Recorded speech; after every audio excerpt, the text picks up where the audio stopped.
And what's up mga kalalabs? Hi, hello, and mabuhay. Good morning, good afternoon, and good evening, and welcome back po dito sa aking short video vlog. So for today's video po ay isa-share ko sa inyo yung aming nabili online. But before that, doon sa previous video ko, na-share ko sa inyo na nag-order ako ng Tokyo glutathione from Aishi by Ayang. So nag-order ko ng ganito, 4, kasi dalawa kami ni Roma ang magti-take ng glutathione. So alam naman natin na maraming components or benefits ang glutathione, hindi lang siya pampaputi.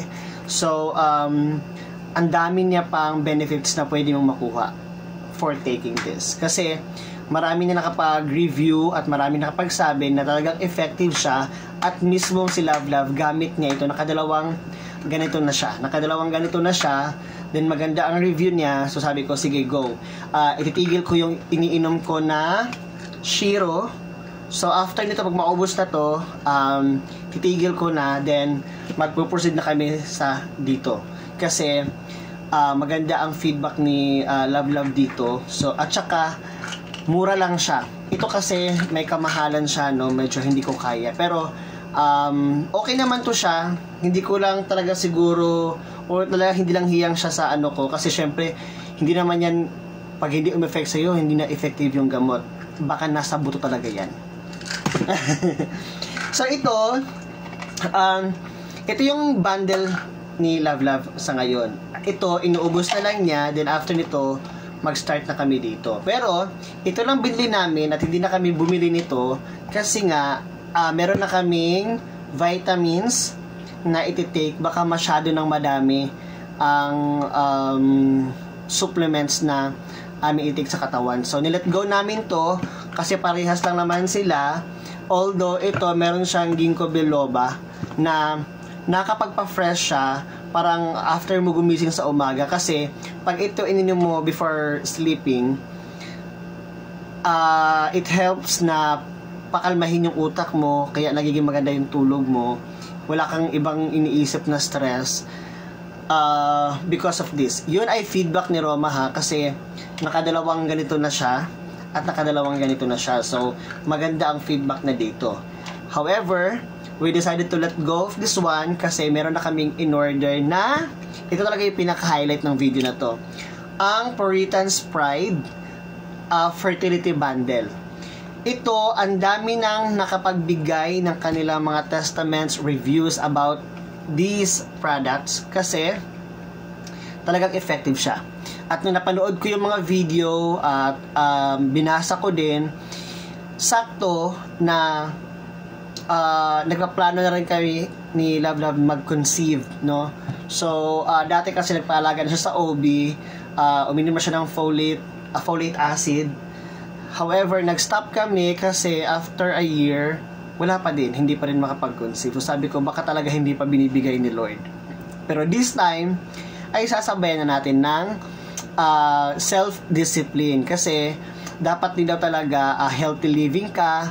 Dapat din yung katawan mo is ready din. Kasi lalong-lalo na sa babae, sila naman kasi is medyo healthy siya.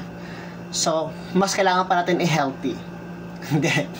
Kasi sila medyo nag-gain siya ng weight. So, at saka may PCOS siya. So, good thing about this one is yung benefits niya talagang makakatulong, and hopefully it will help us na mag-conceive na ng baby. Kasi itong folic acid, yung sister-in-law ko, dito siya nabuntis. Dito nasundan yung kanyang anak. So 6 months daw siya na hindi normal yung kanyang regla.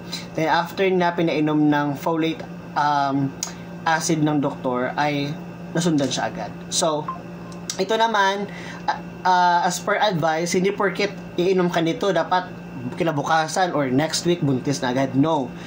Again, kailangan siya sabayan ng healthy living, exercise, at self-discipline din sa mga kinakain.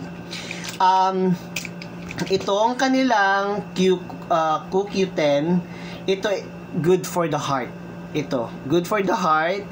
And this one is for immune system.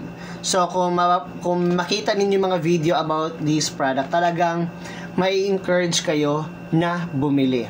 So ito, napa-order kami ng ganito, fertility bundle yung tawag nila. Nagkaroon pa kami ng freebie na zinc gluconate. Ayan. This will help suppress acne, tapos it will also help strengthen your immune system. At meron pang freebie na Puritan's Pride Apple Cider Vinegar. So, kami kasi, yung ininom namin dati na apple cider vinegar is yung sa bote na ininom mo talaga gamit yung kutsara at saka sobrang asim. But this time, naka-capsule na siya. Kaya, thank you very much, Puritan's Pride, for the freebie. So, sa mga susunod na araw, once maubos ko na to, kasi ito, paubos na rin to kay Love Love to dito na kami mag-shift. Ito na yung partner namin. Ito. Ayan, at ito. Sabi kasi, sa morning daw to, at talaga yung plano ko sa morning before matulog. Tapos, ito, after lunch, and then, ito, morning din, di ba? After dinner. Din ito, morning. So, ang kasabay pala nito is ito. Yan, ito ang kasabay niya. Then, yung gluta, baka ilalagay namin siya sa gabi. Kasi, mas okay siya pag natutulog ka. Ito, kasi pang araw yung tulog ko, baka ito yung kasabay ko sa morning. Pang ano nga dapat talaga ito morning niya. Ito, pang morning ko to. Pang morning ko to, then ito na yung mga susunod. So, ayan. Ayun lamang guys, thank you very much for watching. Alam niyo, nasasayangan ako kasi may napanood talaga akong video ng Puritan's Cafe na magpaparaffle daw sila ng iPhone 15 for customers or sa mga nag-check out na gagawa ng video about this, kung bakit nila ito binili. Sayang kasi hindi ko makita. Ang laki pa naman siya sa ngalo ko ng iPhone 15. Lalo wala akong cellphone na pang vlog talaga. Charing lang. So, ayun lamang. Thank you very much for watching, mga kalalabs. I know na hindi ko na ipaliwalag ng maayos ang components and benefits ng product na ito. Pero ang daming TikTok videos. You can also check it for yourself. Yung definition sa kanilang Lazada account. May mga description doon. It's better to check it for yourself as well. Mag-review ka din pagka nagamit. Mag-review din ako after ito magamit namin. At saka FDA approved. Yun yung pinaka-importante. Ito yung pinaka-importante. Oo nga pala. Meron to sa Watsons, guys. Diba? Hindi lang siya available online. Meron siya sa Watsons. Talaga nagkataon lang na may pa-freebie sa amin. Hindi dahil bagsak presyo. No. Naka-promo siya no mga araw na yon. Grand Day Sale. Brand Day Sale. So, ayan. Thank you very much, Puritan's Cafe. Baka naman, may paraffle. Puritan's Cafe. Puritan's Pride. Ayan. So, pag ito talaga pag nabuntis talaga. May raffle pa rin sila. May raffle pa din sila. Pag sa mga check out. Mga gadgets. Oo. Pero ito talaga pag nabuntis talaga, si Love nito at kasi baka nagpaalaga na kasi siya ng doktor So, hindi pa rin nakabuo. Baka wala na sa kanya yung diferensya. Baka nasa akin na. If this one talaga is the main reason kung mabuntis si Love at ako maayos din yung makapag-produce siya ng good number of sperms kasi yung egg cells at mabuntis ay magpaparaffle din tayo pag nagkataon. So ayan, thank you very much for watching, mga kalalabs. Bye bye for now po.